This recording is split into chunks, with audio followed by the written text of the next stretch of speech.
Exam ഒന്നും തീരട്ടാ, അത് കഴിയുമ്പോൾ നമുക്ക് അവനെ തീർക്കാം. എന്തായാലും സ്കൂൾ അടച്ചു കഴിഞ്ഞാൽ പിന്നെ അവനെ നമ്മൾ കാണാനൊന്നും പോകണ്ടല്ലോ.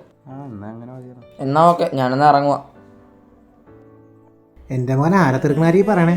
ഞാനൊന്നും അങ്ങനെ പറഞ്ഞില്ലല്ലോ. അമല, നീ എൻ്റെ അടുത്ത് കള്ളം പറയരുത്. അത് ഞങ്ങൾ സ്കൂളിൽ പോകുന്ന വഴി കുറച്ച് ചേട്ടന്മാർ അവിടെ ഇരിപ്പുണ്ടാവും. അവന്മാരാണ് ഞങ്ങളെ 2K കിഡ്സ് പറഞ്ഞ് എപ്പോഴും കളിയാക്കൊണ്ടിരിക്കുക. കേട്ട് മടുത്തത്. എവിടെയെങ്കിലും ഏതെങ്കിലും പിള്ളേർ തല്ലിന്നും കൊന്നും പറഞ്ഞ് ഇതൊക്കെ ഞങ്ങൾ അനുഭവിക്കുന്നില്ല. എന്തായാലും ഞങ്ങൾ ഇങ്ങനെയല്ലേ, അപ്പം അങ്ങനെ കാണിച്ചു കൊടുക്കാന്ന് ഓർത്ത്. എവിടെയുള്ള കുട്ടികളല്ല, നിങ്ങളുടെ പ്രായത്തിൽ നിങ്ങളുടെ കൂട്ടത്തിലുള്ള കുട്ടികളാണ്. അത് നിങ്ങളെയും ബാധിക്കും. അത് മാറ്റിയെടുക്കേണ്ട നിങ്ങളാണ്.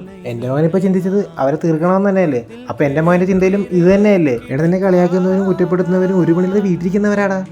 അപ്പോൾ നിങ്ങൾ എന്ത് ചെയ്യണം? ഇതൊന്നും ശ്രദ്ധിക്കാതെ പോകണം. എന്നിട്ട് ടീച്ചർ പോയി പറയണം. അല്ലാണ്ട് അവരെ തീർക്കാൻ പോയല്ല കേട്ടാ.